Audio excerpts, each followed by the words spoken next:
The fantastic and flexible new Westport Library presents Oh Brother, Not Another Podcast with me, Trace Burroughs. And me, Miggs Burroughs. And our guests today are Mary Himes and Helen Klisser, co-founders of Unload, which is a nonprofit with a mission of creating conversations about good gun ownership and violence. Does that say it? Or would you like to, maybe you should give us a better definition of your mission? Sure. Thank you, Miggs and Trace, for inviting us to join you for the podcast. Helen and I have been talking for a long time about American gun culture and how to sort of reduce violence. And both of us come from a world where the arts are really important at sort of driving social change. And so we thought about creating an art exhibition and using the arts to try to drive conversation. So our actual mission is to use the arts to broaden, to drive engagement and broaden the coalition of people who want to end gun violence. So we do arts events, whether they're exhibits or film screenings or spoken word. We view conversation as an art form, so we host conversations, and the goal is to bring together gun owners and gun safety advocates so we can learn to sort of understand each other, to take the target off each other's backs, and through greater understanding, drive consensus and hopefully find solutions to our gun violence epidemic. Yeah, we both had the honor of being in one of those exhibits and pick up the pieces. So, yeah, it's a very powerful exhibit, and art's a great way to start conversations. But do you find it's reaching the right people? Because artists, you're preaching to the choir, but how's that? Well, that's our endeavor is to reach gun owners, to really, more than that, to make sure that everyone has a voice, and the exhibitions or performances are really the excuse to bring people together, and making sure that we're not mute as a public, and giving pause to, if it is a work of art, if it is a piece of music or a dance performance or a film, is to give pause. And so our logo that you work so hard with us on is called Look, Listen, Hold Your Fire. And if we take a moment to look and listen, we might learn.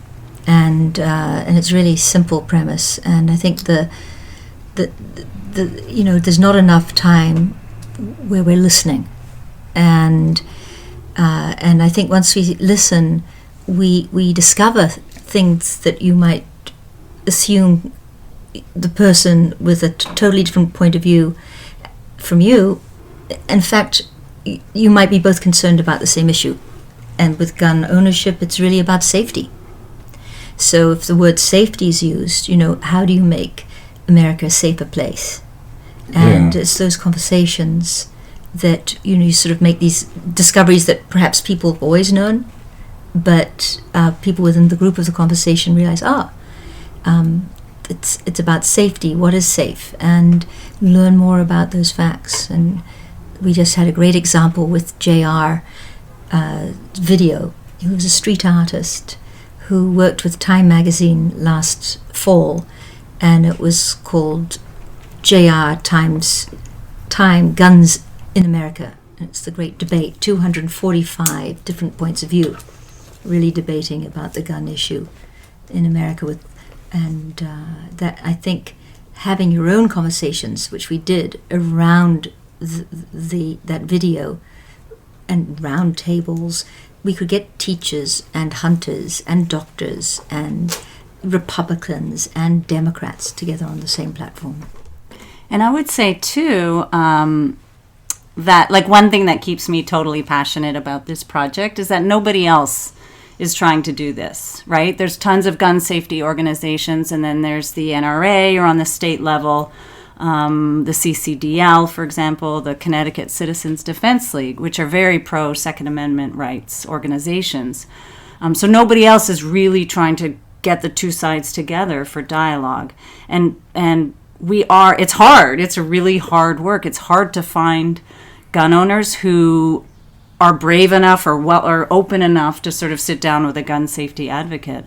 We have had some successes, though. So we did an event up in New Haven at the Ely Center for Contemporary Art, the exhibit you referenced, and Helen and Peter Van Heeren from the Quick Center pulled together an event with a veteran who did a spoken word performance that was extraordinary.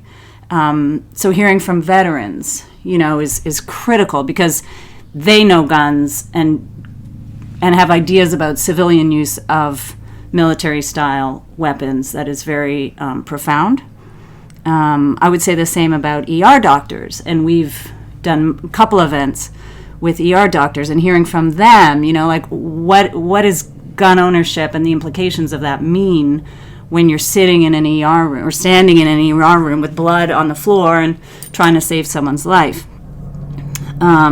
So, we're trying to hear more from them as well. And I can also say, I could use a bunch of examples, but I've had conversations now with a couple of gun owners, one via email and one face-to-face. We have an ongoing dialogue, and they're like serious gun owners, and we're really getting into the nitty-gritty of like trying to understand each other, not trying to change minds, but really trying to understand like where are you coming from, and it's been really powerful, and we're trying to really grow that effort because that's how we make change. Do you ever get any like extreme people emailing you like with hate? Not because yet. they don't understand. It's funny, not yet. I mean, the gun owners who have approached me have been grateful. Honestly, they're like, thank you for making me feel welcomed into the conversation. But we've had tips too from friends that might be happy to support Unload, but also hunters. And giving tips like, look, you need to make sure that if you're a gun owner, you don't feel that you're the only one in the gallery space, that is a gun owner. You don't want, everything against you. So we're very sensitive to that too, to sort of treading that middle line. And and if this person, I'm not going to say his name because I don't know if he's okay with it, but he shared with me that he said, well, when you guys, meaning gun safety advocates, when you say we need common sense gun reform, he said gun owners hear that as you're telling us we're stupid. Oh, common sense, opposite of common sense. Yes, so we need to be thoughtful. Perfect word. Yeah, we need to be thoughtful about how the words resonate with people with whom we disagree. Because they used to call the whole gun safety thing gun control, and then they realized that was a bad term because they're afraid you're controlling. Now maybe we don't guns. care. We're like, common sense has a meaning, and it's common sense, and but it's something to consider. I understand what that means. You're trying to just talk about we're not trying to go extreme. We're just talking a certain sensible ideas to bring down the violence, and they're taking it as you're talking down to me. Yes, yeah. But does anybody stand up and say, I'm not for gun safety? I mean, who's against gun safety? Yeah, I know. I mean, that sounds. I know it sounds like but maybe it's because nobody grasps what that means. Really, it's changing the Second Amendment. That's that's how they see it. But gun safety. I mean, that's like saying, I don't know. Look, don't we all want to protect children? No, I don't. I don't want to protect children. Right. So who's going to stand up and say the that? The NRA has a great, gun safety class. We took it. Yeah, we did it. I took it as a teenager. Yeah. I was a member of the NRA when I was like 13. You were? Well, I had to be. Now you're telling me. When I that is what was in your cupboard. When I went to YMCA camp when I was 13, and I wanted to join the rifle club or shoot on the rifle range, and they said you ought to join the NRA first and take their little safety class. Yes. So this was they had no political lobby or strength back then. It was all about gun safety. Yeah. So I was a card-carrying NRA member for a year or two. Thanks. Live and learn. How old is your brother? No, but and they still will have your fingerprints. No, we literally, Mary and I just finished. Oh, did you? We did a pistol permit class. Yeah. And we passed. Yeah. Oh, yes, nice. and there's a way to. Do you know how to shoot pistols? Yes. How about you? Oh yes. And actually, Helen was very good. I top mark in the class. She did. So you could, so in that respect, you could also understand the appeal. I mean, there's the appeal of competitiveness. There's the appeal of being a good marksman and all that focus, mind, body control. I mean, so there is that physical appeal of it, right? Yeah, I don't enjoy shooting guns, but I get that. Like, I could see if you And like being indoors in a windowless space and shooting at a target. Like, if that's fun for you, I wouldn't want a problem. gun. And Not me either. but I thought, and we think that it was very important to know, what a pistol looks like, how to load a pistol, what we're talking about, or revolver, and it's all. I mean, to be knowledgeable. And I think, bottom line, the more you know, the better chances there are to sort of progress and to go move forward. So, for example, my takeaway from taking this pistol permit class, and I talked to the instructor, and I have to say he didn't disagree with me, was that basically you do a couple hours in the morning you study you study from a book. You take an open book test, which is, it's open book, right? So you're not going to fail. And then you shoot in the range. I don't know, how many rounds did we shoot? 30, like not a lot. You don't shoot a lot, and then you have a certificate, and you can, if you pass the background check, you can be a gun owner. And that lack of real training on gun use, safe gun use, is horrible. It's something that we should create a law to address. And I think he even said, the instructor, he didn't disagree with me.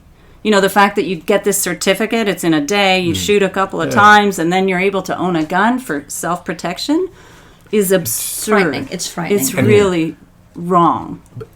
And then there's all those other things like, importing guns from other states or out of the, all that importation of guns, and that needs to be controlled. And there's so many aspects to But most of the gun owners I've spoken to all say, we need universal background checks. Yeah. And which would address, the iron pipeline, as they call it, buying them in South Carolina, driving them up 95, and selling them illegally in Connecticut. It seems like the politics, though, is going in the direction that you wanted to, right? We're hoping, but it looks like at least... Not in the Senate. Not in the Senate. Oh, right. On the federal level, maybe the Senate. Maybe Senate, You never know. And you don't think so? And then it is very... Happen? And then no chance of that? I don't know. And then it's extraordinarily difficult to... really for anyone to have a dialogue with the NRA. If there was another lobby called the National Gun Safety Association, NGSA, that would be a stronger lobby. But now you've got the NRA and you've got many smaller groups like our own. But there's no foundations that will pay for this lobby. There's no big lobby unless you have a great idea. Health insurance or something behind you to really have a lobby. And I think, just going back, we started Unload a year and a half ago, and that was right after the Las Vegas shooting. And, Mary and I had been working very hard, meeting with major museum curators, whether it was at the Aldridge or the Wadsworth or New Britain Museum or MoMA, and then we were just devastated again with the shooting in Las Vegas. We thought, that's it. We're just going to bring up this exhibition, Guns in the Hands of Artists, which was in New Orleans, had been traveling to 6 states across the country for 20 years. We're just going to bring that up. We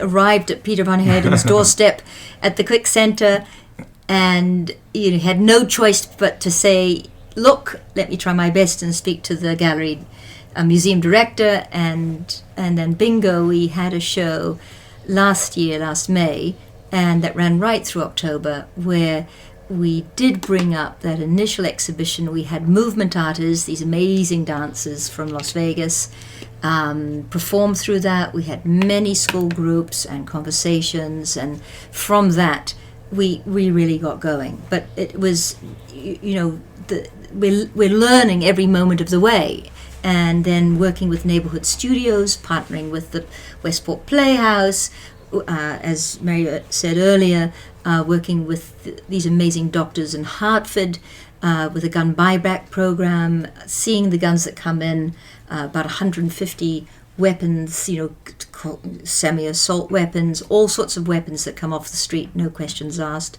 having those decommissioned and cut into little pieces, and then put into, giving those pieces to artists to make new work.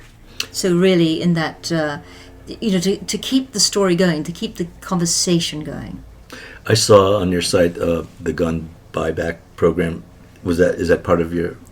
It started 8 years ago, and by two doctors, Dr. David Shapiro and Dr. Brandon Campbell, from both different hospitals in Hartford, and Dr. Campbell, who's head of trauma. He's a hunter. He's actually, I think, went to meet with the NRA, but he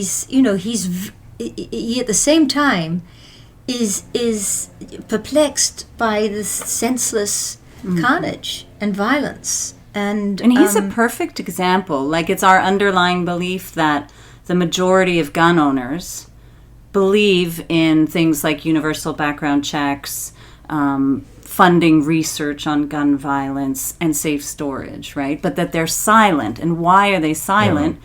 Because they haven't felt welcomed into the conversation because they're a gun owner, right? And gun safety advocates often demonize all gun owners. They sort of label them broadly, whereas we're trying to kind of look at it with a little more of a fine-tooth comb and say, no, not all gun owners are Second Amendment absolutists. There's a huge range. But the NRA wants to be a monolithic. They don't want little fringe groups running around going, we believe in gun safety, right? Right. Well, now we'll see what happens with the NRA. They seem to be having some troubles at the moment. Yeah, they're sort of imploding. Yeah. But, hopefully we can kind of break apart that monopoly. The gun buyback thing worked in Australia after they had that mass shooting in the 90s. What is the conflict with that? Why would people not be for that here? Because if you don't want to give your gun, you're a gun owner and you don't want to give it up, okay, but it seems like it would. Yeah, we have a Second Amendment, which of course they don't have in Australia or New Zealand or Canada. Yeah. So that's a deterrent, and also there are much different property rights in this country, so you can't just take away someone's property. Isn't that voluntary? The gun buyback is not a volunteer thing? No, in Australia, I don't know that it was. In New Zealand, we just had it this year after the Christchurch shooting, with 51 people died in the mosque. And Jacinda Ardern, the Prime Minister, I just saw something, they allocated $165 million for the gun buyback for semi-automatic weapons. Mm-hmm. So it's not all weapons, it was semi-automatic. There was no reason for anyone. Even though New Zealand's a big hunting, farming community, you need guns, but no reason to have semi-automatics. So those were immediately then, part of this. Were they confiscated or was it a gun buyback? It was a buyback program. What some people have questioned, I bring in a gun, my grandfather's musket or something, and then I get money and I could go out on the street and buy another thing on the street, right? So the buyback we do, they don't give cash for that reason. They give Stop and Shop gift cards. Oh, okay. Or something like that. That's a good idea. Right, yeah, so you go and buy food. Because people have said, well, if you're really an illegal gun owner, you might as well just keep perpetuating. Yeah. I think one of the problems with all the gun organizations, which I've learned, because actually I was working with handgun violence, one with Donna Dees, do you know? Oh, yes. Yeah. Because I worked with her on the Concerts Across America in 2016, is that, they all have their different agendas, so it's really hard to get, like one person doesn't want automatic weapons, but how many bullets you're allowed to have in a mag. I personally, I don't think anyone needs a mag, but some not say, 10 bullet mag or 5 is okay. So where do they come together on a consensus to approach this to politicians, so it's not so confusing, because they're for this gun organization has that different tolerances. Issue going on. Yeah, Chris, my son Zach, who's 28, he said, "Oh, Mum, have you listened to Chris Rock?" And it was comedian, and it was this whole thing on gun violence. But the funny part was, it's okay, you keep your guns, but make bullets $5,000 of money. Oh yeah, I heard that one. Yeah, and so then you're very careful as to who you wasted that $5,000. Right. So, but it was could there be a tax, much like it was a tax on cigarettes or tax on bullets? Yes, exactly. But maybe it's an old idea, but to sort of refresh it, and but you do get into this debate. It's a mental health issue, or it's not the gun, it's the person with the gun, and I think it's obviously a very complex issue, but where Unload, I think as a not-for-profit arts platform, is that by using the arts, visual arts, performing arts, so many conversations take place, and you're always picking up on all these very subtle issues, and then somehow can you navigate your way through, and clearly I can't be alone, and but so it's just working as the host for these programs and collaborating with museums and galleries and collectives, and I think with artists, art often gives us the voice, which isn't a hostile voice, and there's no right or wrong, it's interpretation.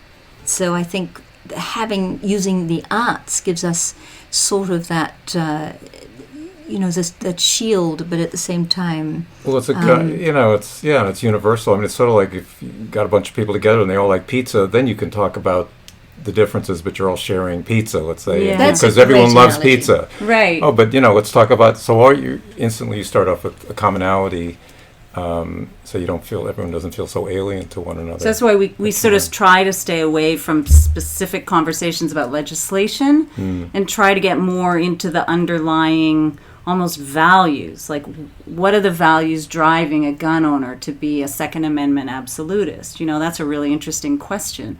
They have different ideas about the importance of sort of liberty and freedom, and they see it as personal responsibility. And we can all agree, I think, that those are laudable values to hold. We can disagree about how they implement those values. They choose to use a gun, right, to live out those values. But that's where I think you can have profound dialogue between the two sides, as opposed to talking about, universal background checks or safe storage laws, where you're not really talking human to human in a deep way, But we have a huge issue. We have less than 400 million people in the States, and we have just over 400 million guns. We have 35,000 or 36,000 deaths.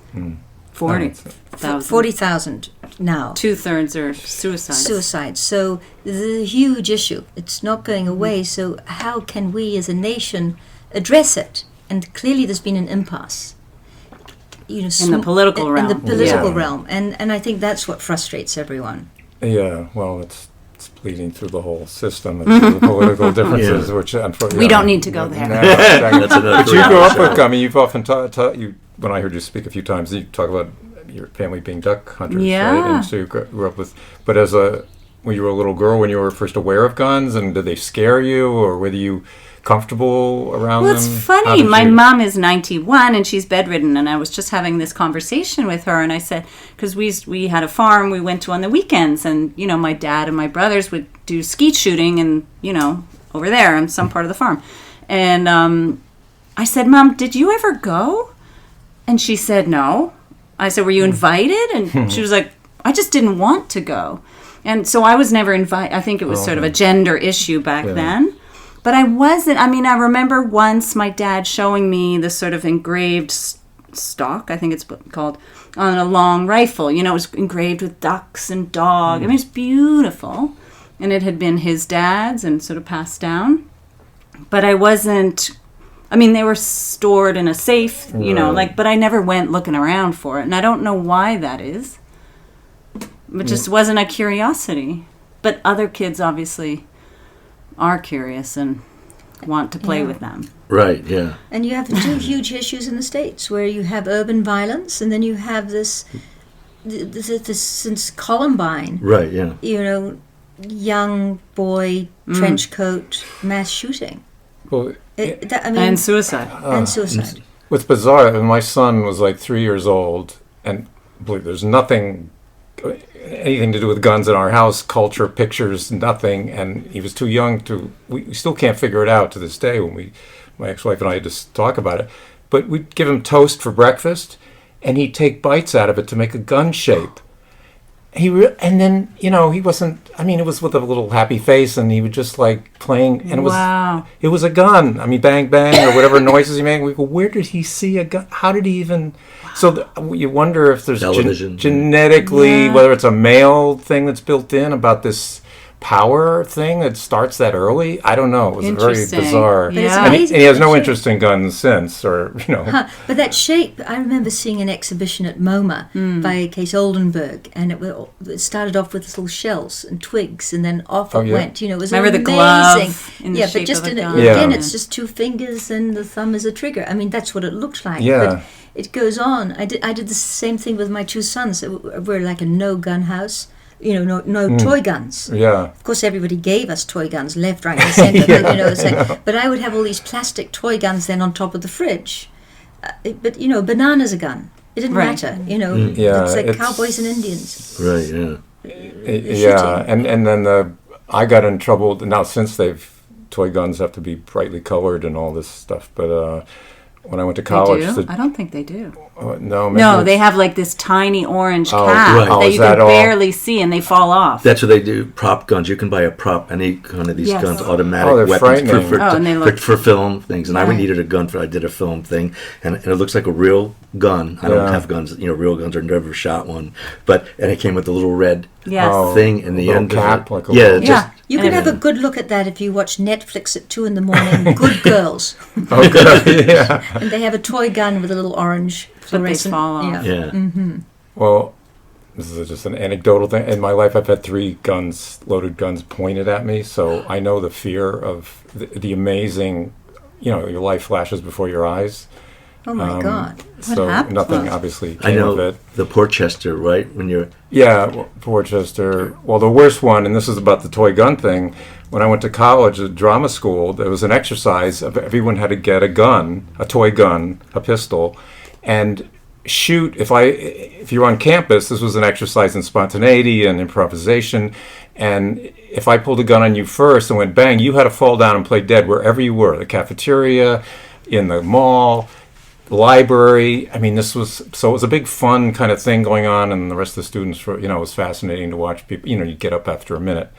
But I went to Chicago to visit a friend, and I took my friend took his toy gun with him, and we're on the subway, and he pulled out his little toy gun, and 2 guys jumped over the escalator and grabbed us both and put guns to our thing, and they were detectives. They were undercover detectives. And they said, and then they showed us their guns when it was all over. They slammed us against the wall. Frisked us, the whole thing. Then they took out their guns and compared, and it was identical. Their .38 Special looked exactly like the toy gun my friend was waving around. So, wow. So that reaction, is very powerful. For them as law enforcement, they're frightened, terrifying for them as well. Yeah, they could have shot an innocent person, and they pick it up, and it's a plastic gun, and whatever. So it was close. Well, we have a minute left. Did we want to talk about what's anything future coming shows up? Or performances?